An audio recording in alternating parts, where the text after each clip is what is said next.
A point charge is placed at the center of a hollow conducting sphere of internal radius r and outer radius 2r. एक point charge को centre पर रखा जाता है। किसके centre पर? तो हॉलो कंडक्टिंग स्फीयर के।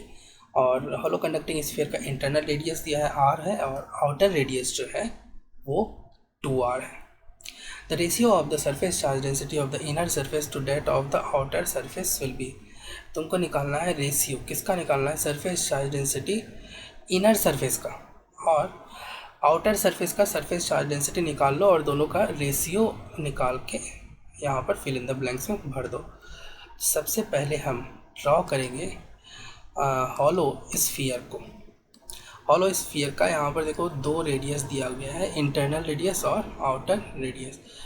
तो सपोज ये इंटरनल रेडियस है, हमें एक और आउटर रेडियस को भी ड्रॉ करना पड़ेगा। और suppose this is our outer surface. तो हॉलो स्फीयर का दोनों सरफेस हमने ड्रॉ कर लिया, इनर सरफेस और आउटर सरफेस। इनर सरफेस का जो रेडियस है वो है r और आउटर सरफेस जो है उसका रेडियस है 2r। अब देखो सेंटर पे बोला जा रहा है कि एक चार्ज को रख दिया जाता है, तो मान लो कि एक पॉजिटिव चार्ज को ही रख दिया जाता है। उसकी कुछ वैल्यू एज्यूम कर लो q, प्लस q चार्ज को सेंटर पर यहाँ पर रख दिया जाएगा। What will happen? अब देखो ये कंडक्टिंग स्फीयर दिया गया है, ये जो हॉलो स्फीयर है वो क्या है? कंडक्टिंग स्फीयर है। तो एज ए रिज़ल्ट यहाँ पर कंडक्टिंग स्फीयर जब भी कंडक्टर मतलब कंडक्टर का ये बना हुआ स्फीयर है तो उसमें बहुत सारे फ्री इलेक्ट्रॉन्स होंगे नेगेटिवली चार्ज। तो वो फ्री इलेक्ट्रॉन्स जो है उस पर फोर्स लगेगा। कंडक्टर के अंदर प्लेंटी अमाउंट में, बहुत प्रचुर अमाउंट में फ्री इलेक्ट्रॉन्स रहते हैं। तो वो फ्री इलेक्ट्रॉन्स पे जो फोर्स लगेगा, अट्रैक्शन का फोर्स लगेगा, ये प्लस क्यू जो है इन फ्री इलेक्ट्रॉन्स को अपनी तरफ अट्रैक्ट करेगा। तो एज ए रिज़ल्ट ये फ्री इलेक्ट्रॉन्स अंदर वाले सरफेस पर चले जाएंगे। बहुत सारे फ्री इलेक्ट्रॉन्स जो है अंदर वाले सरफेस पर चले जाएंगे। अब देखो इसका मतलब है कि अंदर वाला जो सरफेस है वो तुम्हारा हो गया नेगेटिवली चार्ज, वो यहाँ पर नेगेटिवली चार्ज हो जाएगा due to the presence of lots of free electron. But देखो ये कंडक्टर जो था इनिशियली क्या था? ये तुम्हारा न्यूट्रल था, इस पर कोई चार्ज तो नहीं था। हॉलो स्फीयर पे नेट चार्ज तो ज़ीरो था।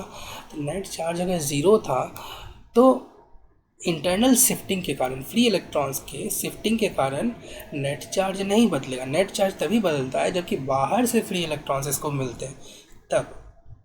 तो इंटरनल रीअरेंजमेंट ऑफ इलेक्ट्रॉन्स के कारण नेट चार्ज नहीं बदलेगा। तो नेट चार्ज जीरो रखना है तो इसका मतलब है कि कहीं ना कहीं पॉजिटिव चार्ज भी डेवलप होना चाहिए, इंड्यूस्ड होना चाहिए, या ये बोल सकते हो। क्योंकि ये जो चार्जेस आ रहे हैं फ्री इलेक्ट्रॉन्स जो इंटरनल सरफेस पर आया, ये प्लस क्यू सेंटर पर जो है उसके कारण इंड्यूस हो रहा है। तो प्लस अब जो है इसके अपोजिट में जो चार्ज है वो कहाँ पर इंड्यूस होगा? इंटरनल सरफेस पर नेगेटिव चार्ज आ गया है, तो पॉजिटिव चार्ज जो है वो कहाँ पर होगा? तो देखो हॉलो स्फीयर में या फिर दो सरफेस होते हैं, अंदर का सरफेस और बाहर का सरफेस। और कंडक्टर की प्रॉपर्टी ये होती है कि जो चार्जेस होंगे केवल सरफेस पर लाइक कर सकते हैं। तो इसका मतलब है कि अंदर के सरफेस पर तो नेगेटिव चार्ज आ गया, इसका मतलब पॉजिटिव चार्ज जो आएगा वो आउटर सरफेस पर आएगा, सो डैट कि नेट चार्ज जो होगा वो ज़ीरो हो सकता है ना। इसके लिए क्या होगा कि देखो जितना अंदर में चार्ज आया है उसका उतना मैग्नीट्यूड का चार्ज आउटर सरफेस पर भी आएगा। मैग्नीट्यूड ऑफ चार्ज होगा अंदर वाले सरफेस पर और बाहर वाले सरफेस पर इक्वल होगा।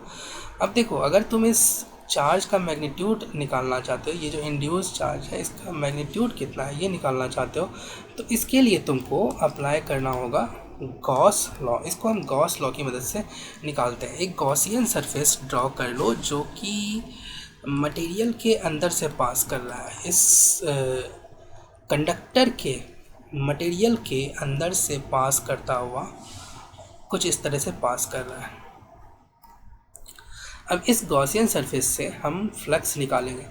अब देखो कंडक्टर की एक और प्रॉपर्टी होती है कि रिडिस्ट्रीब्यूशन ऑफ चार्ज के कारण यहाँ क्या हो गया है, चार्जेस का रिडिस्ट्रीब्यूशन होता है। तो रिडिस्ट्रीब्यूशन के बाद जो इक्विलिब्रियम का कंडीशन होता है उसमें इलेक्ट्रिक फील्ड क्या होता है, ज़ीरो होता है inside. Electric field inside is zero.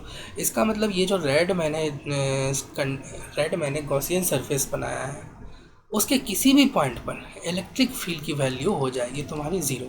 तो इलेक्ट्रिक फील्ड ही ज़ीरो है, तो अगर तुम फ्लक्स कैलकुलेट करते हो इस गॉसियन सरफेस से, तो फ्लक्स इक्वल्स टू क्या होता है, ई डॉट डी एस का इंटीग्रेशन। तो ई की वैल्यू ही अगर ज़ीरो है तो फ्लक्स हो गया तुम्हारा ज़ीरो। और ये फ्लक्स जो होता है गॉस लॉ से equals to Q inside by epsilon naught. किसके अंदर का चार्ज है क्यू इनसाइड, तो गॉसियन सरफेस के अंदर का चार्ज है। तो गॉसियन सरफेस के अंदर का चार्ज लिखो, इसकी वैल्यू लिखो यहाँ पर। तो एक तो चार्ज सेंटर का चार्ज है और दूसरा जो चार्ज इंड्यूस्ड हुआ है अंदर के सरफेस पर उसको मान लो क्यू डैश। तो टोटल चार्ज गॉसियन सरफेस के अंदर कितना हो गया, क्यू डैश प्लस क्यू। तो हम यहाँ पर इसको ज़ीरो कर देते हैं, है ना। इसको यहाँ पर इस स्टेप को लिखेंगे, टोटल फ्लक्स इक्वल्स टू, ये ज़ीरो इज़ द फ्लक्स और है ना गॉस लॉ को अप्लाई कर रहे हैं। Total flux is equals to charge enclosed, और charge enclose Q plus Q dash divided by epsilon naught कर दो। इसका मतलब देखो यहाँ से क्यू डैश की वैल्यू मिल जाएगी, Q dash equals to minus Q होगा। मैंने बोला था ना गॉस लॉ अप्लाई करके तुम इस इंड्यूस जो चार्ज हुआ है अंदर के सरफेस पर उसकी वैल्यू निकाल सकते हो।